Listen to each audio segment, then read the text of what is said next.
अस्सलामु अलैकुम वरहमतुल्लाहि वबरकातुहू व मग़फ़िरतुहू। Welcome to Anglo Urdu high school English medium standard 10 lesson number 4 from the diary of Anne Frank. It's a own script of a girl, a 15-year-old girl, Jewish girl, Anne Frank. ये Anne Frank 15-year-old एक Jewish लड़की है, उसकी ये diary है और ये diary में से कुछ पार्ट हमें यहाँ पर दिया गया है। ओके, एनालीज मैरी, दैट मीन्स के एने फ्रैंक, उसका born 12 June 1929 February, ended death March 1945, was a German-born Jewish girl who wrote while in hiding with her family and 4 friends in Amsterdam during the German occupation of the Netherlands in World War II. Basically एने Frank कौन है? तो एने Frank एक German लड़की है, Jewish German है और bye religion she was a Jewish. और वो ये जब लिख रही है ये पूरी डायरी, एट दैट टाइम वो छुपी हुई है, हाइडिंग स्टेट में है अपनी फैमिली और 4 फ्रेंड्स के साथ एम्स्टर्डम में। Because World war two, during the World war two German occupation जो है उन्होंने नेदरलैंड पर अपना कब्ज़ा कर लिया है। सो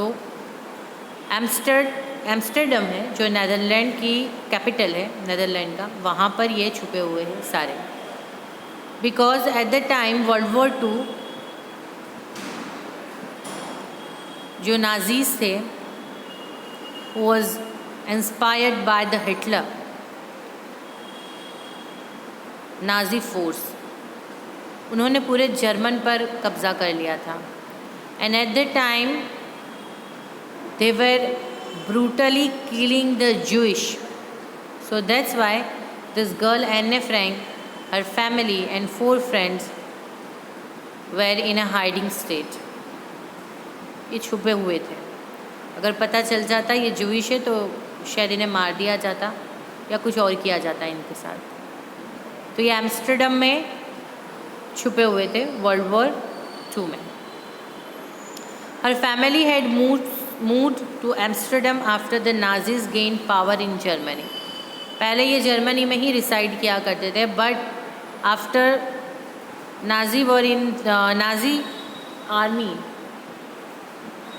और coming in power at that time ये एम्स्टर्डम मूव हो गए, एम्स्टर्डम चले गए। But were trapped when the Nazi occupation extended into the Netherlands. But ये ट्रैप हो गए थे। किस तरीके से ट्रैप हो गए थे? बिकॉज नाजी ऑक्यूपेशन जो है वो नेदरलैंड तक उनका कब्ज़ा हो चुका था। सो पहले ये जर्मनी से एम्स्टर्डम गए और Amsterdam is in Netherland, so Netherland में ये फंस गए थे एम्स्टर्डम में वहाँ पर।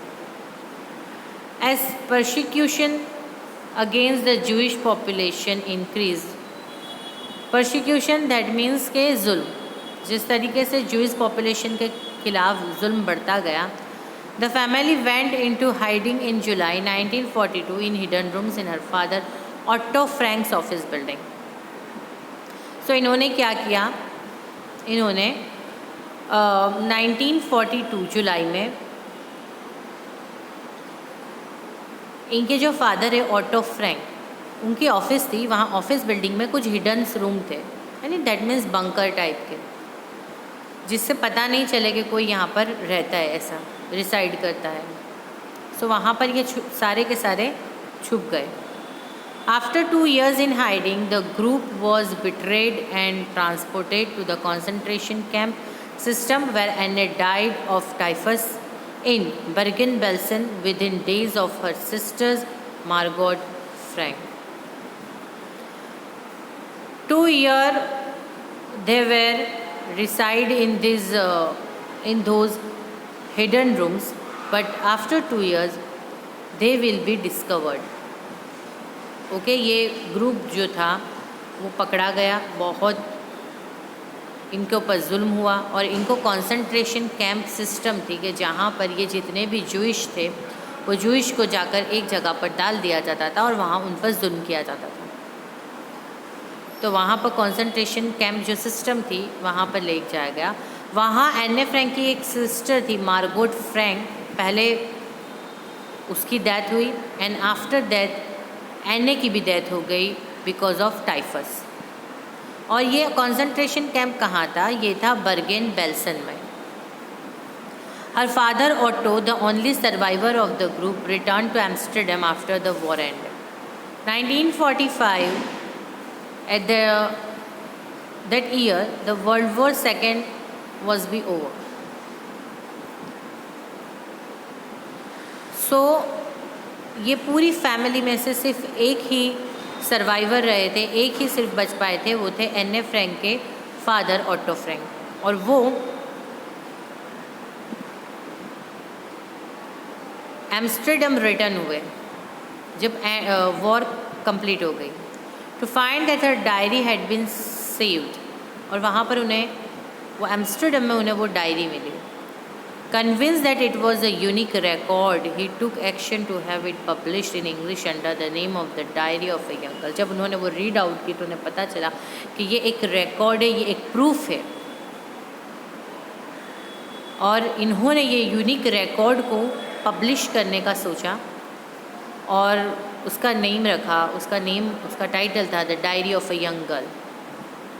The diary was given to Anne Frank for her 13th birthday and chronicles the events of her life from 12th June 1942 until its final entry of 1 August 1945. एने Frank birth year है 1929 and death year है 1945. So according she was her age was 15 at the end of, at her death. उसकी death के time पर उसकी जो as होगी वो 15 होगी, और अभी उसको 1942 में ये डायरी उसे बर्थडे गिफ्ट के तौर पर मिली है जब वो 13 ईयर्स ओल्ड हुआ करती थी। और जब से लेकर 12 जून 1940 से लेकर 1 अगस्त 1944 तक का पूरा रिकॉर्ड्स, पूरे इवेंट्स एने फ्रैंक ने वो डायरी में लिखे हुए हैं। It was eventually translated from its original Dutch into many languages and became one of the world's most widely read books. और ये जो बुक है वो मेनली डच लैंग्वेज में लिखी गई थी, और आफ्टर दैट ये बुक बहुत सारी लैंग्वेजेस में ट्रांसलेट हुई और ये वर्ल्ड में सब में ज़्यादा पढ़ी जाने वाली बुकों में से एक है। There have also been several films, television and theatrical production and even an opera based on the diary. ये डायरी के ऊपर से बहुत सारी चीज़ें, बहुत सारे फॉर्म में ये डायरी का मैसेज दूसरों तक पहुंचाया गया। लाइक फिल्म्स बनी है, टेलीविज़न के ऊपर शोज़ हुए हैं, थिएटर हुआ है, इसके ऊपर ओपेरा किए गए ये डायरी के बेस पर। Described as the work of a mature and insightful mind, the diary provides an intimate examination of daily life under Nazi occupation. ये इसका जो रिटर्न वर्क है ना, उसका फॉर्मेशन कैसा है पता है? लाइक बहुत मैच्योर और बहुत समझदार इंसान ने डायरी लिखी हो, और ये एक, और उसके बाद ये डायरी में पूरा क्या लिखा हुआ है, तो नाजी कॉन्सेंट्रेशन कैंप के अंदर क्या हुआ करता था, वहाँ की डेली लाइफ कैसी हुआ करती थी, उसके बारे में लिखा गया। एने Frank has become one of the most renowned and discussed of the holocaust victim. Okay, holocaust victims का किसे कहा जाता है? ये जो हिटलर था ना, उसने जर्मनी में जूइश का हॉलोकास्ट किया था। हॉलोकास्ट करना यानी एक ही टाइम में बहुत सारी तादाद में एक साथ एक पर्टिकुलर रेस के लोगों को मार देना। तो वो टाइम पर जूइश टारगेट पर थे। तो ये जो हॉलोकास्ट हुआ उसकी एने फ्रैंक एक सब में जानी मानी और डिस्कस की गई विक्टिम थी। दैट मीन्स उसके ऊपर खुद पर ये सब चीज़ें हुई थी। कॉन्सेंट्रेशन कैंप में उस पर भी जुल्म किया गया था। ओके, सो ये इसका बैकग्राउंड है कि हम डायरी पढ़ेंगे तो उसके पहले हमें बैकग्राउंड पता होना चाहिए कि क्या कहा गया। ओके, नेक्स्ट सेशन में चैप्टर स्टार्ट करेंगे। अल्लाह हाफिज़।